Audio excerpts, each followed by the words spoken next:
ಒಂದು ಕಡೆಗೆ ಗುತ್ತಿಗೆದಾರ ಇನ್ನೂ ಕೂಡ ಹಲವಾರು ವರ್ಷಗಳ ಬಿಲ್ ಬಾಕಿ ಇದೆ ಅಂತ ಹೇಳ್ತಾ ಇದ್ದಾರೆ. ಇನ್ನೊಂದು ಕಡೆಗೆ ಗ್ಯಾರಂಟಿ ಯೋಜನೆಗಳಿಗೆ ಹಣ ಇಲ್ಲ ಅಂತ ಹೇಳಲಾಗ್ತಾ ಇದೆ. MLAಗಳು ಅನುದಾನ ಸಿಕ್ಕಿಲ್ಲ ಅಂತ ಹೇಳ್ತಾ ಇದ್ದಾರೆ.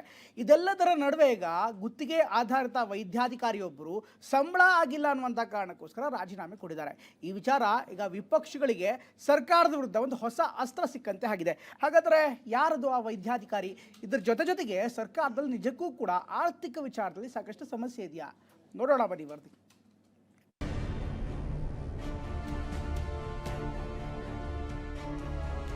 ಗೃಹಲಕ್ಷ್ಮಿ ಯೋಜನೆಯಲ್ಲಿ ಒಂದು ತಿಂಗಳು ಹೋಯ್ತು. ಇಲ್ಲ, ಫೆಬ್ರವರಿ ಮಾರ್ಚ್ ಬಿಡುಗಡೆ ಆಗಿಲ್ಲ. 5,000 ಕೋಟಿಯ ಮಾಹಿತಿನೇ ಇಲ್ಲ ಅಂತಕ್ಕಂಥದ್ದು ಮುಖ್ಯಮಂತ್ರಿ ಹೇಳಿದ್ರೆ ಇಂಥ ಹಗಲು ದರೋಡೆ ಮೋಸ ಮಾಡೋದನ್ನು ನಿಲ್ಲಿಸಿ ಅಲ್ಲಿಗೆ ಈ ಖಜಾನೆ ಕೆಲಸ ಯಾವ ರೀತಿ ನಡೀತಾ ಇದೆ. 5 ಗ್ಯಾರಂಟಿಗಳು ಕೂಡ 5 ದಾರಿಯಲ್ಲಿವೆ.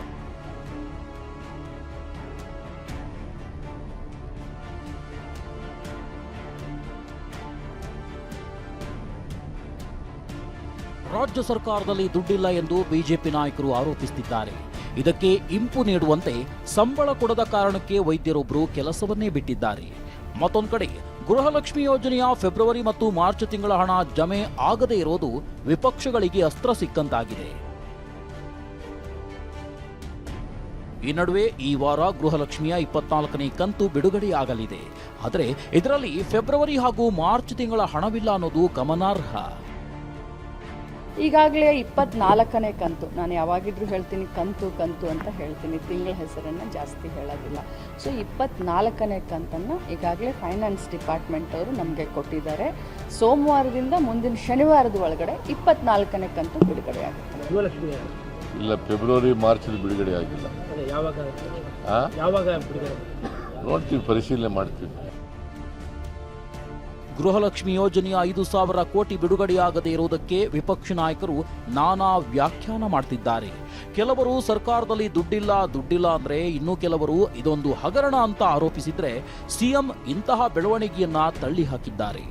5,000 ಕೋಟಿಯ ಮಾರ್ಚ್ ಏಪ್ರಿಲ್ ಫೆಬ್ರವರಿದು ಮಾಹಿತಿನೇ ಇಲ್ಲ ಅಂತಕ್ಕಂಥದ್ದು ಮುಖ್ಯಮಂತ್ರಿ ಹೇಳಿದ್ರೆ ಅಲ್ಲಿಗೆ ಈ ಖಜಾನೆ ಕೆಲಸ ಯಾವ ರೀತಿ ನಡೀತಾ ಇದೆ. 5 ಗ್ಯಾರಂಟಿಗಳು ಕೂಡ 5 ದಾರಿಯಲ್ಲಿವೆ. ಶಕ್ತಿ ಯೋಜನೆ, ಬಸ್ಗಳೇ ಇಲ್ಲ. ಆಮೇಲೆ 200 ಯೂನಿಟ್ ಫ್ರೀ ಅಂದಿದ್ದು ಇವತ್ತು 4ರಷ್ಟು ಬೆಲೆ ಏರಿಕೆ ಮಾಡಿ ಅವರಿಗೆ ಬಿಲ್ಗಳು ಬರ್ತಾ ಇವೆ. ಅಕ್ಕಿ 10 kg ಅಕ್ಕಿ ಕೊಡೋದನ್ನ ನಿಲ್ಲಿಸಿದ್ದಾರೆ. ಗೃಹಲಕ್ಷ್ಮಿ ಯೋಜನೆಯಲ್ಲಿ ಈಗಾಗಲೇ 2 ತಿಂಗಳದ್ದು ಕೊಟ್ಟಿಲ್ಲ ಅಂತೇಳಿ ಪ್ರಸ್ತಾಪ ಆಯಿತು. ತಿಂಗಳ ಮಧ್ಯದಲ್ಲೇ ತಿಂಗಳುಗಳು ಸಿಂಕ್. ಜನ ಬುದ್ಧಿವಂತರಿದ್ದಾರೆ, ಪ್ರಜಾಪ್ರಭುತ್ವ ಬದುಕಿದೆ. ದಯವಿಟ್ಟು ಇಂಥ ಹಗಲು ದರೋಡೆ ಹಗಲು ಹೊತ್ತಲ್ಲೇ ಮೋಸ ಮಾಡೋದನ್ನು ನಿಲ್ಲಿಸಿ. 23 ತಿಂಗಳು ಕೊಟ್ಟಿದ್ದೀವಿ, ದುಡ್ಡಿಲ್ಲೇ ಕೊಡಕ್ಕಾಗುತ್ತಾ? ಯಾರಪ್ಪ ಹೆಂಗ್ ಲಪ್ಟಾಯಿಸಕ್ಕಾಗುತ್ತ?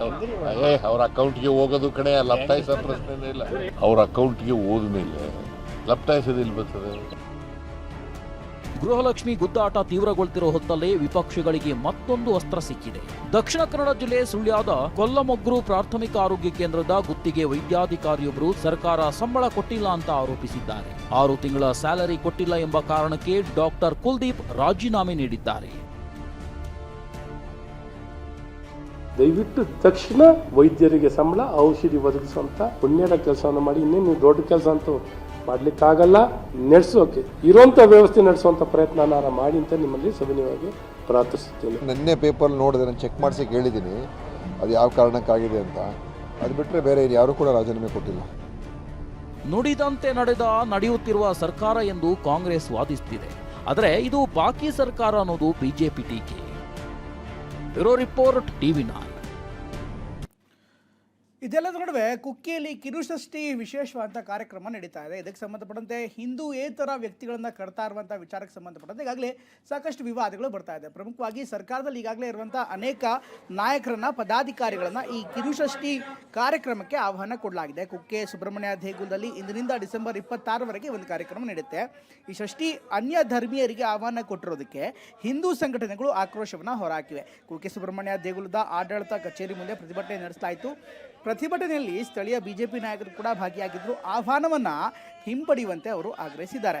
ಇನ್ನು ಯಾರ್ಯಾರಿಗೆ ಕೊಟ್ಟಿದ್ದಾರೆ ಆಹ್ವಾನವನ್ನು ಅಂತ ನೋಡೋದಾದರೆ ಸ್ಪೀಕರ್ ಯುಟಿ ಖಾದರ್, ಐವಾನ್ ಡಿಸೋಜಾ, ಬ್ಯಾರಿ ಅಕಾಡೆಮಿ ಅಧ್ಯಕ್ಷ ಉಮರ್, ಕರಾವಳಿ ಪ್ರಾಧಿಕಾರದ ಅಧ್ಯಕ್ಷ ಗಫೂರ್, ಕನಿಷ್ಠ ವೇತನ ಸಲಹಾ ಮಂಡಳಿ ಅಧ್ಯಕ್ಷ ಶಾಹಿದ್ ತೆಕ್ಕಿಲ್, ಕೊಂಕಣಿ ಸಾಹಿತ್ಯ ಅಕಾಡೆಮಿ ಜೋಕಿಮ್ ಹಾಗೂ ಪ್ರವಾಸೋದ್ಯಮ ಮಂಡಳಿ ಶಾಲೆ ಪಿಂಟೋಗೆ ಆಹ್ವಾನವನ್ನು ನೀಡಲಾಗಿದೆ.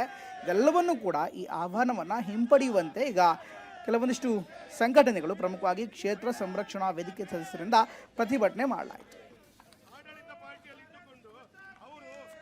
ಕಾಂಗ್ರೆಸ್ನವರು ಪೊಲೀಸ್ ಹತ್ರ ಮೊದಲೇ ಹೇಳಿದರು, ನಮ್ಮನ್ನು ಅಲ್ಲಿ ಹೋಗ್ಲಿಕ್ಕೆ ಬಿಡಬೇಡಿ, ಅರ್ಧದಲ್ಲಿ ನಿಲ್ಲಿಸಿ ದಯವಿಟ್ಟು ನಮ್ಮನ್ನು ಅರೆಸ್ಟ್ ಮಾಡಿ, ಅಲ್ಲಿ ಹೋದರೆ ಸಮಸ್ಯೆ ಆಗ್ತದೆ ಅನ್ನುವಂಥದ್ದು ಅವ್ರು ಮೊದಲೇ ಹೇಳಿದರು. ಎಲ್ಲ ಸೆಟ್ಟಿಂಗ್ ಮಾಡಿ ಪೊಲೀಸ್ರ ಹತ್ರ ಹೇಳಿ ನಡುವೆಯಲ್ಲಿ ಅವರನ್ನು ಅರೆಸ್ಟ್ ಅವರೇ ಮಾಡಿಸ್ಕೊಂಡು ಹೋಗಿದ್ದಾರೆ. ಇಲ್ಲಿಗೆ ಬರುವಂಥ ತಾಕತ್ತು ಇನ್ನೂ ಖಂಡಿತ ಅವ್ರ ಹತ್ರ ಇಲ್ಲ, ಅದು ಬೇರೆ ವಿಷಯ. ಇವು ರಸ್ತೆ ಮೇಲೆ ಇವಾಗ ಅವರ ಸರ್ಕಾರ ಇದೆ.